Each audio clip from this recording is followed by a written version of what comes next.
L'invité du Grand Direct ce soir, c'est Alaa Jaber. Bonsoir à vous, merci d'être là. Vous dirigez une école, l'école Renaissance, dont la particularité est d'être située à Jérusalem-Est, dans la partie arabe de la ville, c'est-à-dire qu'elle est fréquentée par des enfants palestiniens, mais c'est une école qui enseigne le programme israélien, c'est cela? Comment fonctionne cette école, Alaa Jaber?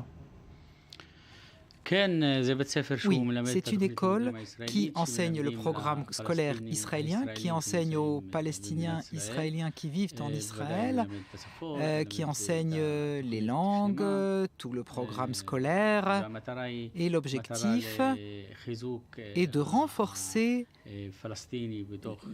les Palestiniens à Jérusalem-Est, qui est sous contrôle israélien, et ils ont besoin de connaître la langue pour se mesurer aux difficultés quotidiennes à Jérusalem-Est. En plus, avec la mairie, avec les institutions israéliennes, etc., etc. Mais ça veut dire que quelle est la situation habituelle, on va dire, des enfants de Jérusalem-Est, des enfants palestiniens? Ils ont le choix, ils peuvent fréquenter des écoles israéliennes ou ils ont le droit d'aller dans des écoles qui sont où on enseigne un programme qui est palestinien?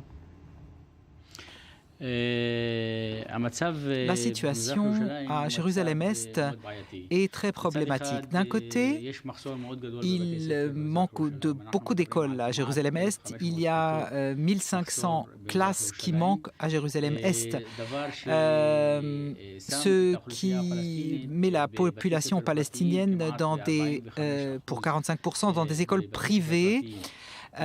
Donc, école privée et par choix, ils viennent à l'école Renaissance, par exemple, et choisissent cette école.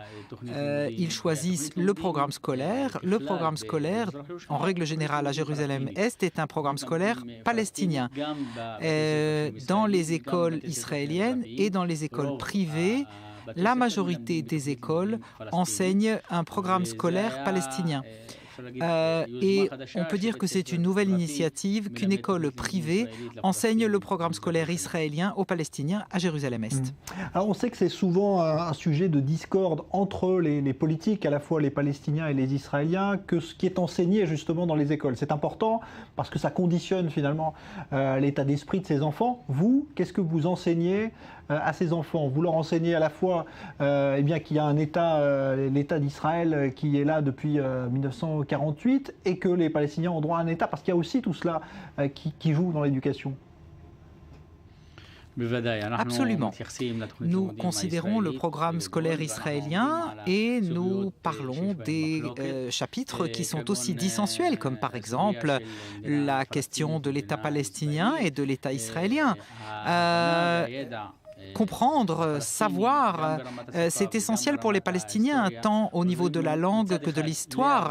Cela permet aux Palestiniens de comprendre d'un côté le côté israélien et d'un autre côté, cela lui permet de s'expliquer beaucoup mieux au côté israélien et donc dialoguer mieux pour arriver plus rapidement et mieux à des compréhensions, beaucoup mieux que si on reste isolé. Nous parlons donc de la possibilité de progresser politiquement, économiquement, socialement, bien mieux que quand vous avez les outils nécessaires pour ce faire. Et nous nous occupons bien entendu d'entretenir l'identité palestinienne chez les Palestiniens avec l'approfondissement en même temps des connaissances nécessaires pour le quotidien.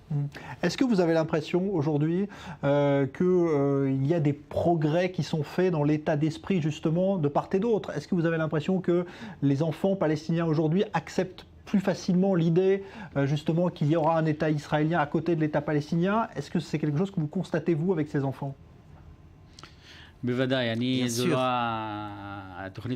Ce n'est pas le premier programme avec lequel je travaille et que je travaille depuis longtemps avec les jeunes. J'ai travaillé avec un programme scolaire mixte où participaient des élèves juifs et arabes et qui ont étudié ensemble l'éducation civique. Et nous avons vu à l'université hébraïque comme les étudiants ont changé tant dans l'acceptation de l'autre que dans l'intégration des différences. Et donc l'objectif là n'est pas de s'aimer mutuellement, mais de se comprendre, de pouvoir dialoguer pour chercher une solution à un niveau bien meilleur afin d'arriver à des accords et à une compréhension. Les enfants apprennent que la situation est celle qui existe et qu'il faut arriver à un accord pour un avenir meilleur et que c'est ainsi qu'on peut arriver à une solution et non pas en accusant l'un côté l'autre et l'autre le suivant en disant qui est arrivé avant, qui a raison, qui a tort. Non. En fait, en fin de compte, cela ne nous apporte rien,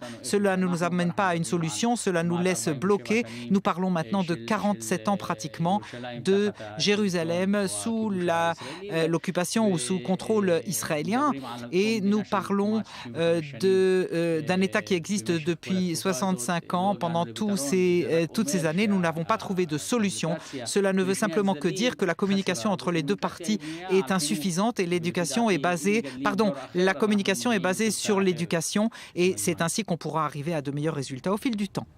Beaucoup de dirigeants politiques israéliens ont souvent dénoncé ce qui est enseigné dans les écoles palestiniennes aux enfants palestiniens en disant qu'Israël finalement n'y a pas droit de cité, n'y existe pas et qu'on les conditionne très tôt. Est-ce que c'est quelque chose que vous dénoncez, vous? Est-ce que vous trouvez qu'il y a des excès parfois dans les livres scolaires palestiniens?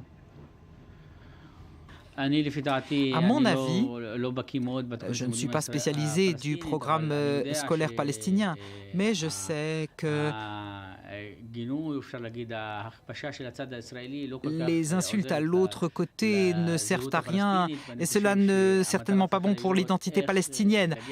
Condamner le côté israélien ne sert pas aux Palestiniens. Il faut penser à des moyens plus efficaces que les condamnations mutuelles. Et donc, les citoyens palestiniens israéliens ont la capacité de préserver d'un côté leur identité, mais en même temps se lier et avoir des droits, des devoirs et un contact avec le côté israélien. Et je pense que c'est ça qu'il faut enseigner aux Palestiniens. De la même façon, à Jérusalem-Est, nous parlons d'une population qui vit aux côtés des Israéliens.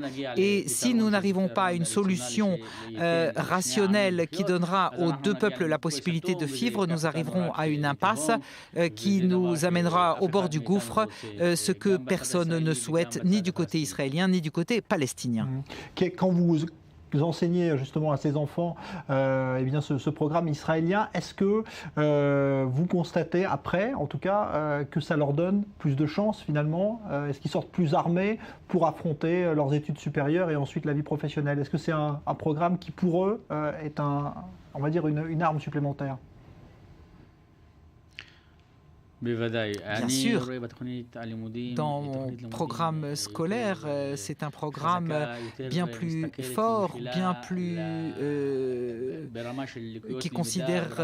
qui prend en compte aussi les gens qui ont des difficultés, qui prennent en compte les surdoués et les personnes qui sont en difficulté, les enfants qui sont en difficulté, donc ils arrivent à un plus haut niveau.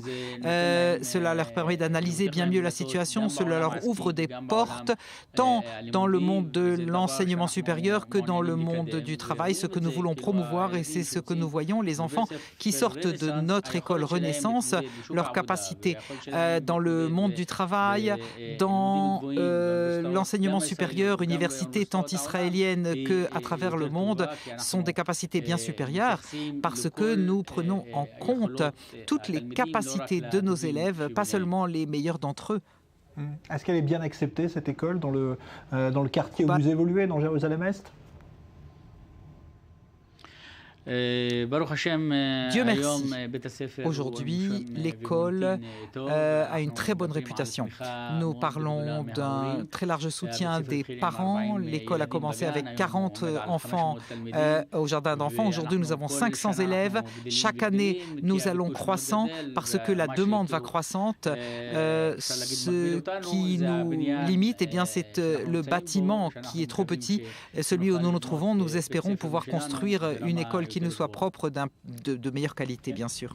Eh ben voilà, en tout cas, on vous le souhaite. Merci beaucoup, Ala Jaber, d'être venu nous présenter cette école Renaissance, donc, qui offre un programme israélien aux enfants de Jérusalem-Est, aux enfants palestiniens. Merci à vous. Vous étiez l'invité du Grand Direct ce soir.